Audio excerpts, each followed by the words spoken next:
England India கடையில் third test match நடக்க போது அதோட ஃபேண்டசி ப்ரிவ்யூ பார்க்க போகிறோம். முதல் போட்டியில் இங்கிலாந்து ஜெயிச்சிருக்காங்க, இரண்டாவது போட்டியில் இந்தியா ஜெயிச்சாங்க.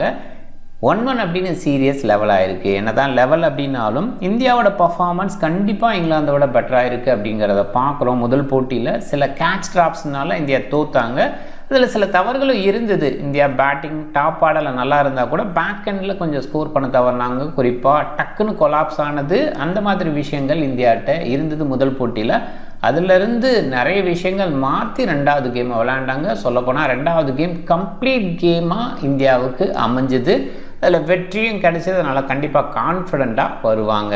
இங்கிலாந்தை பொறுத்த வரைக்கும் போன போட்டி ஏதோ ஒரு இடத்துல மிஸ் பண்ணாங்கன்னா டெஃபினட்டாக டாஸ் வின் பண்ணதுக்கப்புறம் பேட் ஃபர்ஸ்ட் பண்ணாமல் சேஸ் பண்ணது தவறான ஒரு விஷயம். முதல் போட்டியில் சேஸ் பண்ணி ஜெயிச்சாங்க அப்படின்றதுனால அந்த ஒரு விஷயத்தை பண்ண பார்த்தாங்க அப்படின்னு அண்டர்ஸ்டாண்ட் பண்ணிக்க முடியுது. பட் ஸ்டில் கிரவுண்டு கண்டிஷன் அதையுமே பார்க்கணும். போன போட்டியில் நம்ம சொன்னோம் ஃபஸ்ட் இன்னிங்ஸில் பெரிய ஸ்கோர் வர்றதுக்கான வாய்ப்பு இதுதான் ரீசெண்டாக நம்ம பார்த்துட்ருக்கோம் எட்ஜ் பாஸ்டனில் அப்படின்னு சொன்னோம். அந்த விஷயங்களில் அண்டர்ஸ்டாண்ட் பண்ணிவிட்டு இங்கிலாந்து பேட் ஃபர்ஸ்ட் பண்ணியிருக்கணும். அதில் ஆரம்பத்திலே தவறு பண்ணாங்க. அதுக்கப்புறம் இந்தியாவோட பேட்டிங்கை கண்ட்ரோல் பண்ண முடியலை. அண்ட் சூப்பர் டிஸ்பிளே கில்லிட்ட இருந்து அதான் கேப்டன்சி லெவலில் இனிமேல் கற்றுக்கணும் அப்படின்னா கூட பேட்டிங் லெவலில் அவர் சூப்பராக பண்ணிகிட்டு இருக்காரு. அந்த ரிசல்ட் வந்து இந்தியாவுக்கு ஃபேவராக இருந்தது. ஜூலை 10லேருந்து 14 வரைக்கும் 11 AM அவங்களோட டைம், நம்மளோட டைம் 3:30 PM ஸ்டார்ட் ஆகுது. லார்ட்ஸ் லண்டனில் தான் இந்த போட்டி. மழைக்கான வாய்ப்பு 5 நாளுமே இல்லை. Try condition. லார்ட்ஸ் லண்டன் ரீசெண்டாக எப்படி இருக்குது, கொஞ்சம் அவ்வளோ ஈஸி ஸ்கோரிங் ட்ராக்காக இல்லை.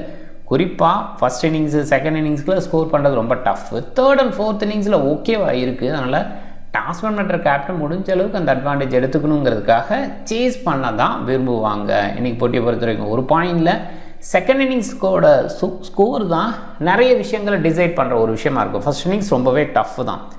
செகண்ட் அண்ட் தேர்ட் இன்னிங்ஸில் யார் லீட் பண்ணுறாங்க அந்த ஒரு விஷயம் ரொம்ப முக்கியமானதாக நான் பார்க்குறேன்.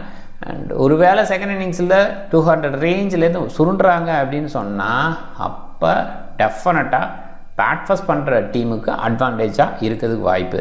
ஸோ போக போக பிச் பெட்டராகும் பேட்டிங்க்கு அப்படிங்கிறது தான் லார்ட்ஸ் லண்டன் ரீசெண்டாக நமக்கு சொல்கிற ஒரு விஷயம். ஓவராலாக லார்ட்ஸோட ரெக்கார்ட்னு பார்க்கும்போது நிறைய ஸ்கோர்ஸ் வந்திருக்கு. 300+ கூட ஸ்கோர் வந்திருக்கு. கிரஹாம் கூச் அடிச்சிருக்காரு. அண்ட் ஓவராலாக இந்தியா பிளேயர்ஸ் அப்படின்னு பார்க்கும்போது ஒரு சில பர்ஃபார்மன்ஸ் இந்தியன் பிளேயர்ஸ்லேருந்து வந்திருக்கு. குறிப்பாக மன்காட் கேள்விப்பட்டிருப்பீங்க. ஸோ அவர் வந்து பேட்டிங்லேயும் சொல்லிச்சிருக்கார், பவுலிங்லேயும் சொல்லிச்சிருக்கார் அப்படின்னு பார்க்குறோம். அண்டு ஓவராலாக 196 முறை 5+ விக்கெட் வந்திருக்கு. 252 செஞ்சுரி ப்ளஸ் ஸ்கோர் வந்திருக்கு.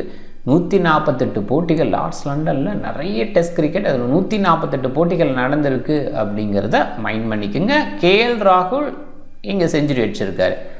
MSC Cricket 11 அப்படின்னு சர்ச் பண்ணி டெலகிராமில் ஜாயின் பண்ணிக்கோங்க. குழப்பம் இருந்ததுன்னா டாப் கமெண்ட் லிங்க் இருக்குது, கிளிக் பண்ணி ஜாயின் பண்ணிக்கோங்க. Re11 சூப்பராக இருக்குது. நிறைய பெனிஃபிட் கொடுக்கக்கூடிய ஆப். ட்ரேடிங் அது மட்டும் தமிழ்நாட்டில் அலோடு கிடையாது. அதனால் Re11ல் ட்ரேடிங் விளையாட முடியாது. மற்ற எல்லா விஷயங்களையும் பண்ணலாம். அதனால் கண்டிப்பாக யூஸ் பண்ணிக்கோங்க. ரெகுலராக நீங்கள் கிளாசிக்காக டீம் க்ரியேட் பண்ணலாம். அது இல்லாமல் ஒரு பர்டிகுலர் பிளேயர் பிக் பண்ணி அவர் மேலே பெட் பண்ணலாம். இந்த விஷயம்லாம் இருந்துகிட்ருக்கு. பயன்படுத்திங்க Re11. இங்கிலாந்து 11 அனௌன்ஸ் பண்ணிட்டாங்க.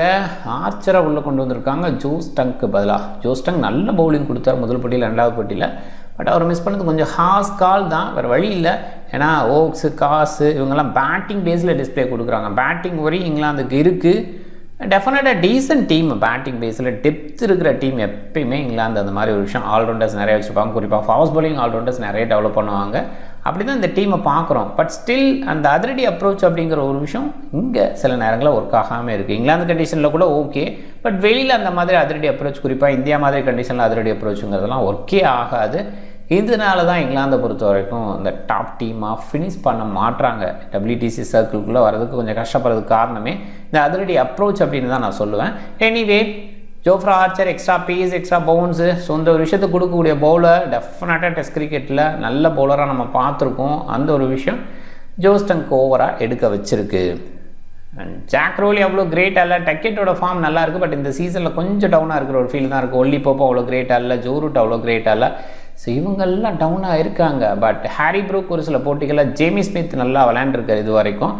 அண்டு பென் ஸ்டோக்ஸ் ஒரு சில இடங்களில் பேட்டிங் பவுலிங் ரெண்டுமே இருக்கிறதுனால அந்த ஒரு கன்சிடரேஷன் வைக்கலாம். ஓக்ஸோட பவுலிங் பர்ஃபார்மன்ஸ் பெருசாக வரலை இது வரைக்கும்.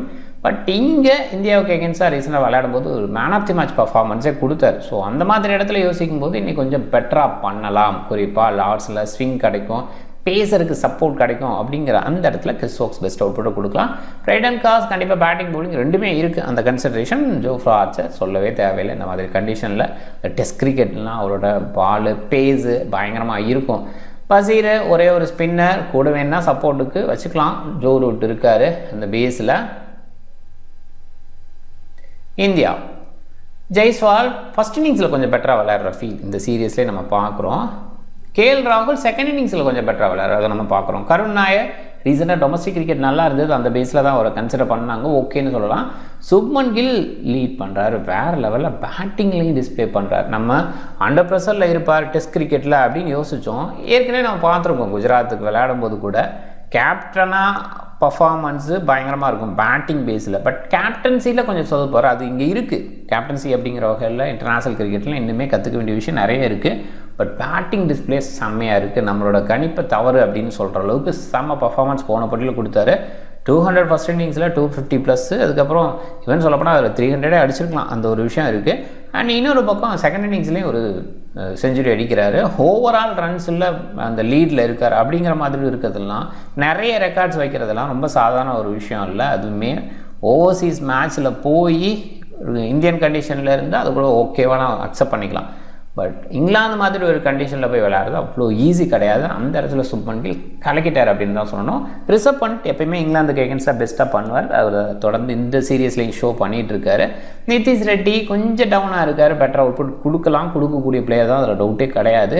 ஜடேஜா போன போட்டியில் சின்னதாக பொறுப்பு வந்து விளையாண்ட மாதிரி இருந்தது பேட்டிங் டிஸ்பிளே. அதுக்கு முன்னாடியே நல்லா பர்ஃபார்ம் பண்ணியிருக்காரு எட்ஜ்பாஸ்டனில். ஸோ அதை வந்து ரிஃப்ளெக்ட் பண்ணார் அப்படின்னு சொல்லலாம். வாஷிங்டன் சுந்தர் அந்த இடத்துல ஒரு பேட்டரவே கன்சிடர் பண்ணலாமே அப்படின்னு ஒரு யோசனை வரலாம்.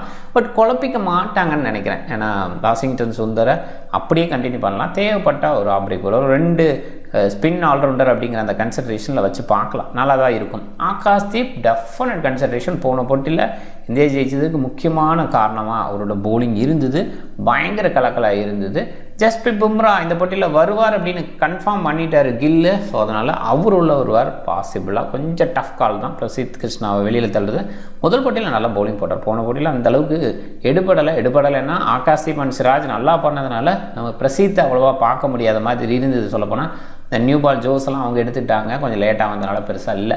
ஸோ பும்ரா பொறுத்த வரைக்கும் இந்த போட்டியில் வந்தால் வேறு வழியே இல்லை. ஆகாஷ்தீப் அவ்வளோ சூப்பர் பர்ஃபார்மன்ஸு, சிராஜிட்டேருந்து ஓரளவுக்கு டீசன்ட் பர்ஃபார்மன்ஸ் வந்திருக்குங்கும்போது பிரசித் கிருஷ்ணா தான் வழி விட்டாகணும். இல்லை நிதிஷ் ரெட்டி வழியில் தள்ளணும். பட் நிதிஷ் ரெட்டி ஒரு பேட்டராகவும் இருக்கிறதுனால டெஃபினட்டாக பவுலர் ரீப்ளேஸ்மெண்ட்டாக பிரசித் கிருஷ்ணாவை தான் வெளியில் தள்ளுவாங்க. இது எதிர்பார்க்கணும். பும்ரா பொறுத்த வரைக்கும் ரிசர்வ் பர்ஃபார்மன்ஸ் நல்லா தான் கொடுத்துருக்காரு, இதை பார்க்கணும். இங்கிலாந்து இந்த டீம் பொறுத்த வரைக்கும் பிளேயர் பேஸில் ஃபார்ம் பேஸில் இருக்கிறவருன்னா ஜேமி ஸ்மித் நல்லா பண்ணுறார். பேட்டிங் பேஸில் டெக்கெட் ஃபார்ம் நல்லா இருக்குது, ஒரு சில டவுன் இருந்திருக்கு, இல்லைன்னு சொல்லலை. பட் அந்த கன்சிஸ்டன்ட் பேஸில் இந்த பிளேயர்ஸோட பர்ஃபார்மன்ஸ் டாப்பில் இல்லை, அதுதான் நம்ம பார்க்குறோம். ஈவன் பவுலிங் பேஸ்லேயே ஓக்ஸுக்கிட்ட நிறைய பர்ஃபார்மன்ஸ் எதிர்பார்த்தோம், அது இல்லாமல் இருக்குது. ஓவராலாக இங்கிலாந்து கொஞ்சம் டவுனாக தான் யோசிக்கப்படுற மாதிரி இருக்குது இது வரைக்கும். இந்த சீரியஸில் முதல் போட்டியில் ஜெயிச்சா கூட அந்தளவுக்கு ஒரு கன்வின்சிங் வின்னுங்கிற மாதிரி என்னால் யோசிக்க முடியல. ஏன்னா இந்தியாவோட மிஸ்டேக்ஸ்னால தான் முதல் போட்டியில் ஜெயித்தாங்க. இந்தியாவை பொறுத்த வரைக்கும் டெஃபினட்டாக ஃபார்ம் பேஸில் ஜெய்ஸ்வால் நல்லா இருக்கார். ராகுலுமே ஓரளவுக்கு ஓகேன்னு சொல்லணும். குறிப்பாக அந்த ஃபஸ்ட் இன்னிங்ஸில் கொஞ்சம் தடுமாற்றத்தை ஷோ பண்ணுறாரு. செகண்ட் இன்னிங்ஸ் கொஞ்சம் ஃப்ரீ ஃப்ளோவாக விளையாடுற ஒரு ஃபீல் இருக்குது. கில்லோட ஃபார்ம் சூப்பராக இருக்குது, பண்டோட ஃபார்ம் நல்லா இருக்குது, ஜடேஜா நல்ல பேட்டிங் பவுலிங் ஓரளவுக்கு இந்த அவுட்புட் காமிக்கிறாரு. ஆகாஷ்தீப், பும்ரா, சிராஜ் இவங்களாம் நல்லா பண்ணுறாங்க. ஸோ இந்த பேஸில் யோசிக்கும் போதே நம்ம இந்தியாவுக்கு அட்வான்டேஜ் அதிகம் அப்படின்னு யோசிக்கலாம். பட் லார்ட்ஸ் அப்படிங்கிறனால என்ன மாதிரி பர்ஃபார்ம் பண்ண போகிறாங்க இந்த பேட்டர்ஸ் எல்லாம், ஏன்னா இந்த அட்வான்டேஜ் எல்லாமே பேட்டர் பேஸில் இருக்கும்போது இந்தியாவுக்கு இருந்திருக்கு. இது பவுலிங் பேஸில் இருக்கிற மாதிரி ட்ராக்காக பார்த்துருக்கோம். ரீசெண்டாக WTCங்க நடந்தது. WTC ஃபைனலில் எப்படி போச்சு அப்படின்னு பார்த்தோம். ஏர்லியாக ஸ்கோர் வரவே இல்லை, செகண்ட் இன்னிங்ஸ் ஸ்கோரும் வரல. தேர்ட் இன்னிங்ஸு, ஃபோர்த் இன்னிங்ஸில் செம்மையாக பண்ணாங்க. மார்க்ராமோட அவுட்புட் நல்லா இருந்தது. ஸோ போக போக பெட்டராகும் பேட்டிங் அப்படிங்கிற அந்த பேஸில் இங்கே சேசிங் தான் ப்ரிஃபர் பண்ணுவாங்க. அதையும் கொஞ்சம் மைண்ட் பண்ணிக்கோங்க. கேப்டன் ரேஞ்சுக்கு ஜெய்ஸ்வால், கில் அண்ட் பண்ட்டை தான் நிறைய பேர் யோசிச்சிருக்காங்க. பவுலிங் பேஸில் நீ கொஞ்சம் யோசிக்கலாம்னு நினைக்கிறேன். அதனால தான் இந்த ஆல்ரவுண்டர்ஸ் அண்ட் பவுலர்ஸ் பெஸ்ட் பவுலராக நம்ம பும்ராவை பார்த்துருக்கோம். நல்லா அவுட்புட் கொடுத்துருக்காரு. கண்டிஷனை புரிஞ்சுப்பாரு, டக்குன்னு அடாப்ட் பண்ணி அதுக்கு தகுந்த மாதிரி பவுல் பண்ணுவார். அதுதான் Bumrah. Jadeja and Ben Stokes all-round performance அந்த பேஸில் யோசிக்கலாம். பென் ஸ்டோக்ஸ் ரீசெண்டாக அந்த பெரிய இன்னிங்ஸ் அப்படிங்கிறத கொடுக்கறதே இல்லை, ரொம்பவே டஃப்பாக இருக்குது. இன்னும் சொல்லப்போனால் T20 எப்படி ஸ்பெஷலிஸ்ட் பேட்டராக பார்த்துருக்கோம், அதெல்லாமே இப்போ ரீசெண்டாக T20 மேட்சஸில் கூட காமிக்கிறது இல்லை. அது ரொம்ப சுமாராக இருக்குது. ஒலி போப்பு, ஓக்ஸு, காஸ் அண்டு ஆர்ச்சர் இவங்களாம் குறைவாக பிக் பண்ணியிருக்காங்க. அபிசனைக்கு கொஞ்சம் பவுலர் பேஸ்லேயும் போயாகணும் அப்படின்னு நான் நினைக்கிறேன். ஸோ ஏன்னா இது வரைக்கும் பேட்டர் பேஸில் நிறைய பேட்டர்ஸை செலக்ட் பண்ணி தான் நம்ம டீமை செலக்ட் பண்ணியிருப்போம். அதாவது ஓவராலாக இருந்திருக்கு, பண்ணியிருப்போங்கிறத விட ஓவராலாக இருந்திருக்கு. கொஞ்சம் பவுலர் பேஸ்லேயும் ட்ரை பண்ணலாம் இந்த போட்டியில், அது முக்கியமாக இருக்கும். அதில் கிறிஸ் ஓக்ஸ் இது வரைக்கும் பர்ஃபார்ம் பண்ணலை, இங்கே வந்து பர்ஃபார்ம் பண்ணலாம். ரீசெண்டாக இந்தியாவுக்கு எகென்ஸ்டாக இந்த பர்டிகுலர் கிரவுண்ட்லேருந்து பெஸ்ட் பர்ஃபார்மன்ஸ் கொடுத்ததுனால பென் ஸ்டோக்ஸ் அண்ட் ஜஸ்பிரிட் பும்ராவை கேப்டனைஸ் கேப்டனாக கிராண்ட் லீக்கில் ட்ரை பண்ணுங்கள். Wicket keeper Rishabh Pant and Jamie Smith 2 பேரையுமே எடுத்துக்கிறேன். க்ளோவர் பாயிண்ட் கொஞ்சம் கிடைக்கும், எக்ஸ்ட்ரா பவுன்ஸ் இருக்கிற ட்ராக் அப்படின்றதுனால. சுப்மன் கில் ஆப்வியஸாக நல்ல ஃபார்மில் இருக்கார். ஜோ ரூட் ஓரளவுக்கு பர்ஃபார்ம் பண்ண முடியும், பட் கன்சிஸ்டன்ட் இல்லை, கொஞ்சம் மிஸ் பண்ணி பார்க்கலான்னா ட்ரை பண்ணி பாருங்கள்.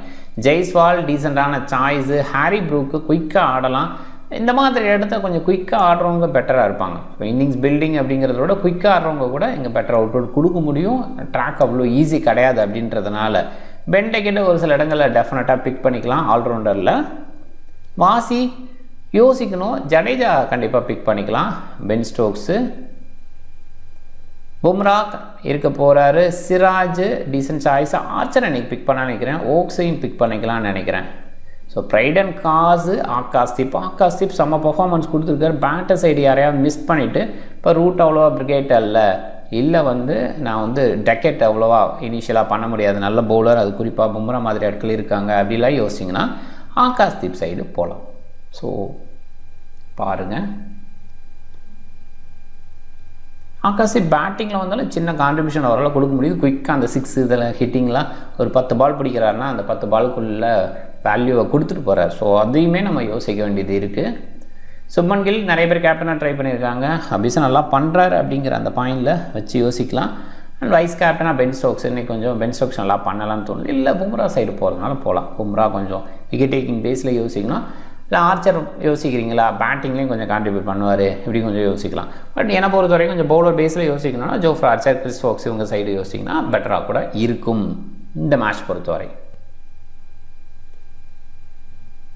டீம் பாருங்கள், Shubman Gill captain, Bumrah vice captain. இந்த டீம் செலெக்ஷனில் இருக்குது. சில மாற்றங்கள் கொஞ்சம் சேஞ்ச் பண்ணிங்கன்னா க்ளோஸ் டு GL வர முடியும். பின் பண்ண பாருங்கள். இந்த வீடியோ பிடிச்சிருந்தா லைக் பண்ணுங்கள், உங்கள் ஃப்ரெண்ட்ஸுங்களுக்கு ஷேர் பண்ணுங்கள். சேனலை சப்ஸ்கிரைப் பண்ண மறக்காதீங்க. மிக்க நன்றி.